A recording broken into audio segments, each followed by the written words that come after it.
এরকম তখন আমরা দেখব আমাদের বাংলাদেশ বিষয়াবলী। এটা হচ্ছে আপনার তৃতীয় অধ্যায়, বাংলাদেশের ইতিহাস ও সংস্কৃতি। আচ্ছা, তো ওই যে বাংলাদেশে অনেকগুলা আপনার হচ্ছে ওই যে কী বলে জনগোষ্ঠী আসছে আর কি। নেগ্রিটো, তারপর অস্ট্রিক, তারপর হরচিনীয়, তারপর দ্রাবিড়, এদিকে তারপর হচ্ছে আপনার আর্যরা আসলো, এগুলো হাবিজাবি আসছে। তো অনেকগুলো পদও আছে আর কি, ষোলোটা পদের কথা এরকম আর কি বলা যায়। তো এগুলো আর বললাম না, এগুলো তো আমরা আগেই পড়ছি। এখন হচ্ছে জনপদগুলোর বৈশিষ্ট্য ছিল হচ্ছে এরকম যে নদী নির্ভর ছিল, কৃষি নির্ভর ছিল, বাণিজ্য নগর জীবনের বিকাশ সেখানে ছিল আর কি, ধর্মীয় ও সাংস্কৃতিক বৈচিত্র্য সবাই একসাথে থাকতো আর কি, স্থানীয় শাসন ব্যবস্থা ও রাজতন্ত্র ছিল সেখানে, রাজার কথা শুনতো। আর সামাজিক শ্রেণীবিন্যাস ছিল হচ্ছে পেশাভিত্তিক, শ্রেণীভিত্তিক, শিক্ষা ও সংস্কৃতির বিকাশ ছিল সেখানে, এবং স্থাপত্য ও নগরায়ন ছিল, আন্তর্জাতিক যোগাযোগ কিন্তু ছিল কারণ সব অঞ্চল থেকে এখানে আসতো।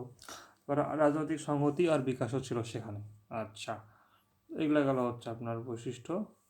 এখন প্রত্নতত্ত্ব বলতে আমরা কী বুঝি? যেগুলো হচ্ছে আপনার অনেক প্রাচীন সভ্যতার ধ্বংসাবশেষ, যেগুলো হচ্ছে আপনার আর কি ইয়ে করা হয় আর কি, ওগুলোকে বৈজ্ঞানিক উপায়ে ওগুলোকে অনুসন্ধান আর অধ্যয়ন করা হয়, সেটা হচ্ছে প্রত্নতত্ত্ব আর কি। তো এখন বিভিন্ন ইয়ে পাওয়া গেছে আমাদের এখানে, যেন মহাস্থানগড়, তারপর পাহাড়পুরের বৌদ্ধবিহার, তারপর বরেন্দ্র অঞ্চল ভালুকা, ষাট গম্বুজ মসজিদ, লালবাগ কেল্লা, তারপর হচ্ছে সোনারগাঁ, এগুলো আর কি আছে আর কি। খান জাহান আলী ষাট গম্বুজ মসজিদ করছিল, সেটা হচ্ছে আপনার সুলতান নাসিরউদ্দিনের আমলে। ওকে, তো এগুলো তো আছে। কান্তজির মন্দির হচ্ছে, এটা তোমরা জানি কি টেরাকোটা আছে। তারপর হচ্ছে এখানে প্রত্নতাত্ত্বিক নিদর্শন, যেভাবে পর্যটক আকর্ষণের গুরুত্বপূর্ণ উপাদান হিসেবে কাজ করে ঐতিহাসিক আকর্ষণ সৃষ্টিতে, তারপর হচ্ছে আপনার সাংস্কৃতিক পরিচয়ের প্রতীক হিসেবে, তারপর অর্থনৈতিক উন্নয়নের ক্ষেত্রে কাজ করে, শিক্ষা গবেষণার কেন্দ্র হিসেবে কাজ করে, আর আন্তর্জাতিক পরিচিতির অংশ হিসেবে কিন্তু কাজ করতে পারে। তো বাংলাদেশের সংস্কৃতি বৈচিত্র্য, এখানে আর কি বিভিন্ন সংস্কৃতি আসছে, অস্ট্রিক দ্রাবিড় থেকে পাল, সেন, বৌদ্ধ, জৈন, ইসলামী, তারপর ক্ষুদ্র নৃগোষ্ঠী, বিদেশি প্লাস পাকিস্তানি আমল, এগুলা বিভিন্ন আমলে বিভিন্ন জন আসছে, এর ফলে একটা সংকর একটা পরিচয় কিন্তু আমাদের। আচ্ছা, ভৌগোলিক নিয়ন্ত্রণবাদ, এটা তোমরা পরীক্ষায় আসছিল, আমি করেছিলাম, এমনি একটা লিখে দিয়ে এসেছি। তো এটা হচ্ছে আপনার ভৌগোলিক নিয়ন্ত্রণবাদ, এটা হচ্ছে আপনার কি যে হচ্ছে এটা একটা সমাজবৈজ্ঞানিক আর ভৌগোলিক তত্ত্ব, যেটা বলে যে কোনো অঞ্চলের জীবনধারা, সংস্কৃতি, তারপর হচ্ছে আপনার সামাজিক আচরণ মানসিকতা, ওই অঞ্চলের যে ভৌগোলিক পরিবেশ সেটা দ্বারা নিয়ন্ত্রিত হয়। অর্থাৎ নদী নালা, তারপর মৃত্তিকা, প্রাকৃতিক সম্পদ, এগুলো দ্বারা সেই অঞ্চলের জীবনধারা নিয়ন্ত্রিত হয় আর কি। তো বাংলাদেশের সংস্কৃতির উপর ভৌগোলিক প্রভাব আছে, যেমন নদীমাতৃকা, জলভিত্তিক পরিবেশ আমাদের। তারপরে যে সাংস্কৃতিক প্রভাব আছে এখানে, মৌসুমী জলবায়ু আর ঋতুভিত্তিক সংস্কৃতি, এটা আমাদেরকে প্রভাবিত করে। তারপর হচ্ছে যে উর্বর বদ্বীপীয় ভূমি আর কৃষি নির্ভর সামাজিক সংস্কৃতি, এটা কিন্তু আমাদের ভৌগোলিক কারণেই হয়েছে। তারপর হচ্ছে আপনার উপকূলীয় সামুদ্রিক পরিবেশের প্রভাবও আছে আমাদের এখানে। তারপর হচ্ছে ভৌগোলিক অবস্থান ও সাংস্কৃতিক সমন্বয়, এটাও কিন্তু আমাদের এখানে আছে। আপনার হচ্ছে এদিকে মধ্যপ্রাচ্য, এদিকে ফিরে দক্ষিণ পূর্ব এশিয়ার সাথে সংযোগ, তো এইসবগুলো কিন্তু সমন্বয় আছে আর কি।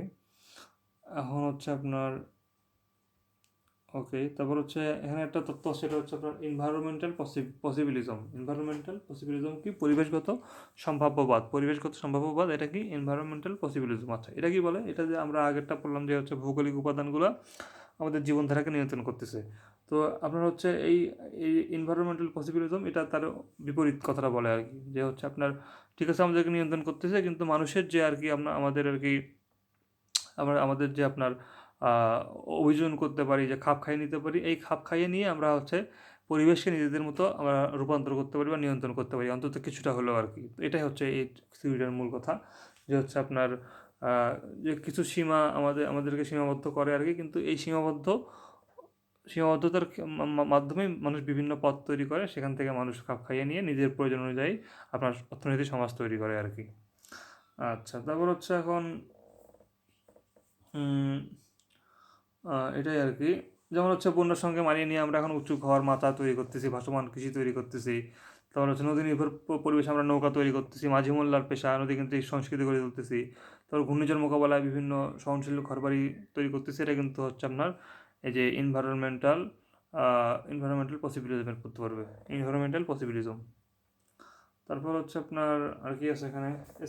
আচ্ছা, বাংলাদেশের সংস্কৃতিতে প্রযুক্তি, তো প্রযুক্তি কীভাবে আর কি প্রভাব ফেলে, যেমন হচ্ছে আপনার যোগাযোগ আর তথ্য প্রবাহ পরিবর্তন করে দিছে। এখন আমরা স্কাই কালচার ব্যবহার করছি, স্পটিফাই, ইউটিউব আছে এখন। তারপর হচ্ছে সাংস্কৃতিক প্রচার ও সংরক্ষণে পরিবর্তন করতেছে আমাদের এখানে, ইউটিউবের মাধ্যমে আমাদের সংস্কৃতি আর কি হচ্ছে পরিবর্তন হচ্ছে, তারপর হচ্ছে প্রচার হচ্ছে, বিনোদন আর হচ্ছে গণমাধ্যমে নতুন ধারা আসছে, ভাষা ও সংস্কৃতিতে প্রভাব আসছে, বিশ্বায়ন ও হচ্ছে বাংলাদেশের সংস্কৃতি। তো বাংলাদেশে এইগুলা আসার ফলে কিন্তু এই সাংস্কৃতিক যে বিনিময় এটা হয়েছে আর কি। তারপর খাদ্য সংস্কৃতি পরিবর্তন হয়ে গেছে, আমাদের শিক্ষা ব্যবস্থা জীবনধারায় পরিবর্তন হয়ে গেছে, এগুলো আর কি পরিবর্তন হয়ে গেছে আর কি। আচ্ছা, এখন আমরা কিছু টার্ম দেখি।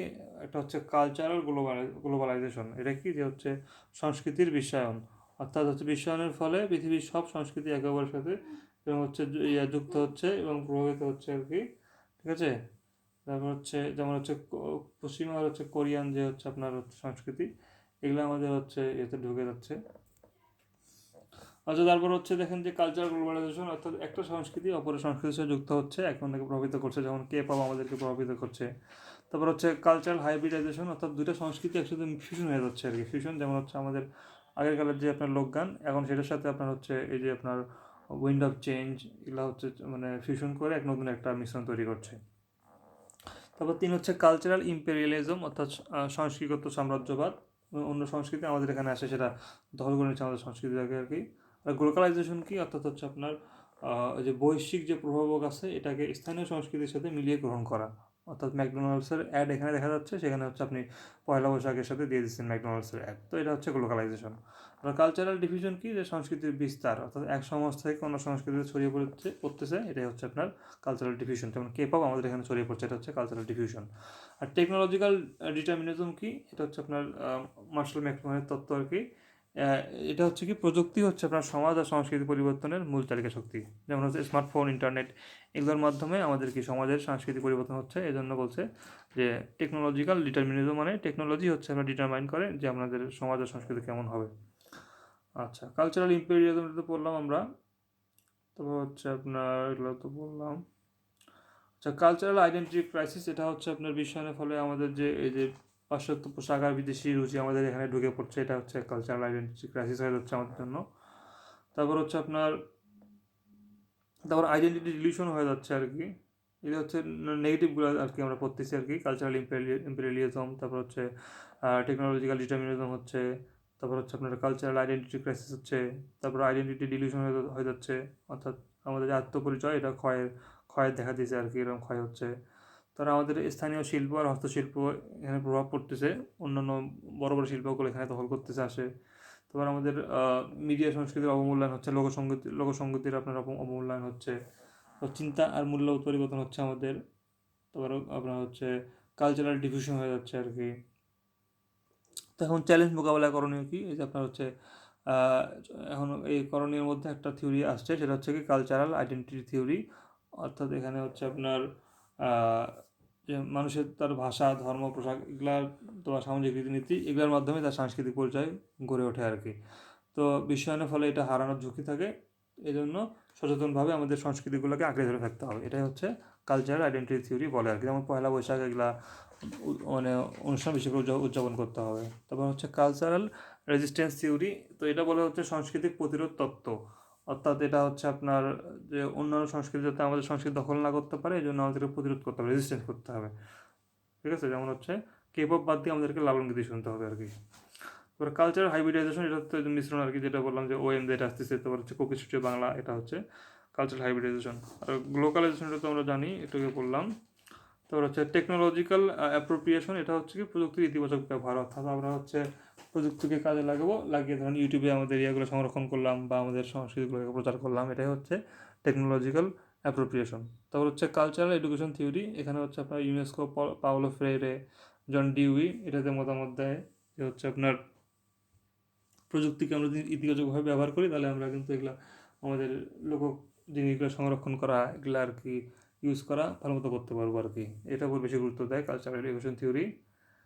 ওকে। তারপর হচ্ছে এখন বাউল গান নিয়ে আর কি এটা বলছে। এরা হচ্ছে অন্তর্নিহিত তত্ত্বটা প্রকাশ করে আর কি। ধর্মীয় আর হচ্ছে যে চিন্তা চেতনা, মূল্যবোধ, এগুলার একটা সংমিশ্রণ তারা হচ্ছে করে, সুফি আর হচ্ছে বাউলটা আর কি। এরা দেহতত্ত্ব করে আর কি। সবার ভিতরে সত্যের অবস্থান আছে এরকম বিশেষ করে। এগুলো আর কি লোকগীতি হচ্ছে মানে গ্রামীণ সমাজের সুখ দুঃখের ভাষ্য আর কি। এগুলোর ফলে একটা চিন্তা চেতনা প্রকাশ পায়। তারপর হচ্ছে আপনার গ্রামের মানুষের অনুভূতি জীবন দর্শন প্রকাশ পায়, প্রজন্ম থেকে প্রজন্ম এগুলো প্রচলিত হয়ে আসে। এগুলোই আর কি এখানে বলছে। জামদানি হচ্ছে আমাদের ঐতিহ্যের প্রতীক। এটা হচ্ছে আপনার রূপগঞ্জ, দেওয়ানগঞ্জ, এগুলোতে হচ্ছে অতি সূক্ষ্ম হাতে বোনা হইতো, মুঘল আমলে প্রচলিত ছিল। এগুলা বলছে আর কি এখানে। তারপর জিআই পণ্য হচ্ছে কি, যে জিআই পণ্য এমন পণ্য যেটা হচ্ছে আপনার গুণগত বৈশিষ্ট্য, সুনাম একটা নির্দিষ্ট ভৌগোলিক এলাকার সঙ্গে অবিচ্ছিন্নভাবে যুক্ত। অর্থাৎ যে কোনো পণ্যের মান, স্বাদ, কারুকল্প ওই অঞ্চলের জলবায়ু, মাটি, পরিবেশ এবং মানুষের ঐতিহ্যগত দক্ষতার ফল। অর্থাৎ কোনো একটা ধরেন জামদানি, এটা হচ্ছে আমাদের ওই এলাকার যে ঐতিহ্য, ওই এলাকার যে কারিগর, তাদের যে পরিবেশ, ভৌগোলিক অবস্থান, এগুলো সব কিছুর মিলিয়ে আমাদের এই পণ্যটা আসছে। এটাই হচ্ছে জিআই ইন্ডিকেশন বা হচ্ছে জিআই পণ্যের আর কি বৈশিষ্ট্য আর কি। ঠিক আছে।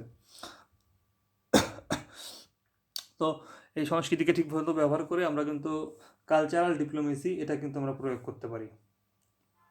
সাংস্কৃতিক উৎসব, এটা হচ্ছে আপনার যে উৎসবগুলোর কথা বলা আছে, পয়লা বৈশাখ, হাবি যাবি। ওকে, এনভায়রনমেন্টাল পসিবিলিজম, যেটা হচ্ছে বললাম যে এটা হচ্ছে জিওগ্রাফিক্যাল ডিটারমিনিজম অপোজিট। তারপর হচ্ছে কালচারাল ল্যান্ডস্কেপ, এটা হচ্ছে মানুষ ও প্রকৃতির মিথস্ক্রিয়ায় দৃশ্যমান সংস্কৃতি, যেমন গ্রাম, হাট, বার, এগুলো হচ্ছে আপনার কালচারাল ল্যান্ডস্কেপ। আর যে সিনক্রিটিজম, এটা হচ্ছে আপনার সিং করা আর কি, দুটা মেশানো, যেমন ধর্ম সংস্কৃতি মেশানো, যেমন হচ্ছে বাউল গান, সুফি প্রভাব, এগুলো হচ্ছে আপনার সিনক্রিটিজমের আর কি উদাহরণ আর কি। তারপর হচ্ছে আপনার ইউনিটি ইন ডাইভার্সিটি, অর্থাৎ বৈচিত্র্যের মধ্যে ঐক্য। বিভিন্ন বৈচিত্র্য আছে, বিভিন্ন ধর্ম আছে, কিন্তু সব একসাথে থাকে, এটা হচ্ছে ইউনিটি ইন ডাইভার্সিটি। তো কালচার টেকনোলজিক্যাল অ্যাপ্রোপ্রিয়েশন, এটা হচ্ছে আপনার কি, যে আপনার প্রযুক্তিকে স্থানীয় সাথে ব্যবহার করা আর কি, ডিজিটাল গান আর্কাইভ করা যেমন হতে পারে। তো কালচারাল হোমোজেনাইজেশন, এটা হচ্ছে আপনার সংস্কৃতির একরূপ হয়ে যাওয়া, সংস্কৃতিগুলো একরূপ হয়ে যাবে, স্থানীয় সংস্কৃতি চাপের মুখে আর কি, তরুণদের পোশাক ভাষায় পরিবর্তন, এরকম আর কি। কালচারাল সাস্টেনেবিলিটি, এটা হচ্ছে আপনার সংস্কৃতি টিকে রাখার কৌশল, যেমন লোক সংস্কৃতি শিক্ষা, এরকম হতে পারে। আর কিছু কোশ্চেন দিচ্ছে এখানে মিরাজ মিয়া। তিনি বলছে যে হচ্ছে প্রযুক্তি কীভাবে বাংলাদেশের লোক সংস্কৃতিকে প্রান্তিকতা থেকে মূলধারায় নিয়ে আসছে। এই যে আমরা এখন বিভিন্ন জায়গায় সংরক্ষণ করতে পারতেছি, আমরা বিভিন্ন জায়গায় আরও বিশ্ব দরবারে তুলে ধরতে পারতেছি, এভাবে আর কি। এগুলো হচ্ছে তো ইউনেস্কো ইনট্যাঞ্জিবল কালচার হেরিটেজের মাধ্যমে আমাদের সংস্কৃতিগুলো তুলে ধরা হচ্ছে, এভাবে আর কি প্রান্তিকতা থেকে মূলধারা নিয়ে আসা হচ্ছে আর কি। তারপর সার্বজনীন উৎসবগুলো কীভাবে ধর্মীয়, জাতিগত বৈচিত্র্যের মধ্যে সামাজিক সংগতি বজায় রাখতে ভূমিকা রাখে, সবাই এখানে অংশগ্রহণ করে, একটা ইউনিটি ইন ডাইভার্সিটি তৈরি হয় আর কি। তা সোশ্যাল কোহেশন থিওরি অনুযায়ী সব মানুষ যদি এরকম বিভিন্ন হয় আর কি, মূল্যবোধ হয়, সবাই যদি একসাথে কাজ করে, একটা আস্থার সম্পর্ক তৈরি হয়, যেখান থেকে উন্নতি হয় আর কি। এটা বলছে সোশ্যাল কোহেশন থিওরি। তারপর জিআই পণ্য হচ্ছে কি সাংস্কৃতিক উদ্যোগ নাকি এটা উন্নয়ন কৌশল? অবশ্যই এটা উন্নয়ন কৌশল, এটা কারণ এর মাধ্যমে আমাদের বিদেশে একটা আপনার হচ্ছে কালচারাল ক্যাপিটাল তৈরি হয়, আমাদের জিনিসের মান বেড়ে যায়, এবং সেটা নিয়ে আর কি সবাই নকল থেকে আর কি বাঁচতে পারে যে এটাই আসল পণ্য, এভাবে আমাদের একটা ব্র্যান্ড ভ্যালু তৈরি হয়। তো এটাকে ইউজ করে কিন্তু ভালো মতো ব্যবসা বাণিজ্য বা বিশ্ব দরবারে নিজেদেরকে প্রতিষ্ঠিত করা যায়। কালচারাল হাইব্রিডাইজেশন, এটা হচ্ছে আমরা তো বললামই, এটা লাগবে না। আচ্ছা, তো এখানে কোশ্চেন করতে হচ্ছে ডিজিটাল প্রযুক্তি কি বাংলাদেশের সাংস্কৃতিক পরিচয়কে দুর্বল করছে নাকি নতুনভাবে পুনর্গঠন করছে? তো অবশ্যই এখানে হচ্ছে অবশ্যই নতুনভাবে পুনর্গঠন করছে, এটা একটু বলতে হবে আর কি, মানে দুটাই আর কি। এখানে আর কি সমালোচনা করারও কিছু স্কোপ আছে আর কি। তো যেভাবে আর আপনি দেখবেন আর কি, দুটোই এখানে হবে। তারপর বৈচিত্র্যের মধ্যে ঐক্য, এটা হচ্ছে সোশ্যাল কোহেশন থিওরি, ওটা আমরা বলবো, সবাই একসাথে থাকবে আর কি। আচ্ছা, আর নাই এখানে, ধন্যবাদ।